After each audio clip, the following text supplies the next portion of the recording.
Gaza में Israeli हमलों में मरने वालों की संख्या 54,000 के पार हो चुकी है। यह आंकड़ा सिर्फ बमों और मिसाइलों से मारे गए लोगों का नहीं, इसमें वो मासूम भी शामिल है जो भूख, इलाज की कमी और नाकाबंदी के चलते दम तोड़ चुके हैं। गाजा के स्वास्थ्य मंत्रालय के अनुसार घेराबंदी और बमबारी वाले क्षेत्रों में युद्ध की शुरुआत से लेकर अब तक मरने वालों की संख्या 54,000 से अधिक हो गई है।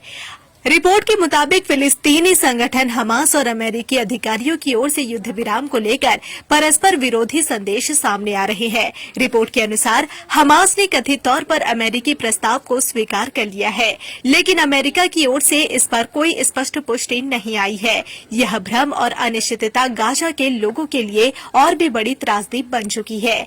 गाजा की सबसे दर्दनाक तस्वीरें उन सड़कों से सामने आ रही है जहां लोग अब कचरे से खाना खोजकर अपना पेट भरने को मजबूर है। 40 साल की इस्लाम अबू ताइमा एक शिक्षित महिला है। उन्होंने अल कुद्दस ओपन यूनिवर्सिटी से अंग्रेजी में ग्रेजुएशन किया है, लेकिन आज उनका और उनके 5 बच्चों का पेट सिर्फ उस खाने से भरता है जो शहर के कचरे से बटोरा जाता है।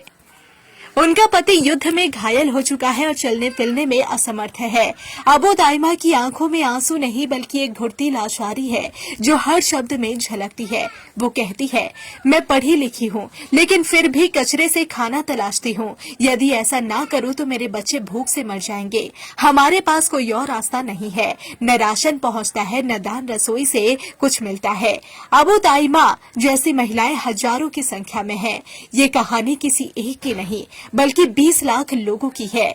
2 मार्च से इजराइल ने गाजा में संपूर्ण नाकाबंदी लागू कर दी थी। सभी खाद्य सामग्री, दवाइयां, ईंधन और अन्य जरूरी आपूर्ति पर रोक लगा दी गई है। इसके नतीजे में गाजा में अकाल जैसी स्थिति पैदा हो गई है। यदि जल्द ही व्यापक राहत न पहुंची तो यह मानवीय संकट महाविनाश में बदल जाएगा। हालांकि सोमवार को राहत के रूप में 170 ट्रक केरेम शालोम क्रॉसिंग से गाजा में दाखिल हुए हैं, लेकिन संयुक्त राष्ट्र ने इसे नाकाफी करार दिया। यूएन का कहना है कि गाजा में हर दिन कम से कम 600 ट्रकों की जरूरत है ताकि बुनियादी जरूरतें पूरी की जा सके।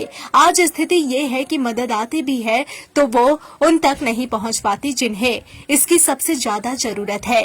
अमीरों और ताकतवर गुटों द्वारा राहत सामग्री पर कब्जा कर लिया जाता है और गरीबों के हिस्से में आता है कचरा, भूख और अपमान। गाजा की जमीनी सच्चाई को समझने के लिए किसी रिपोर्ट की नहीं, बस एक नजर की जरूरत है। बच्चे बिना कपड़ों के हैं। अस्पतालों में दवाइयों की जगह मौत बांटी जा रही है और स्कूल अब या तो मलबा है या शरणार्थी शिविर। आपके होंगे हर सपने साकार, चालू करो अपने कपड़ों का व्यापार। मैन्युफैक्चर प्राइस में माल देंगे भैया। कुर्ती 55 से चालू हो जाता है, साड़ी 115 से चालू हो जाता है। 15,000 प्रोडक्ट आपके लिए इंतजार कर रहा है। कब तक न्यूज देखोगे? ये समय आ गया है न्यूज बनाने के लिए।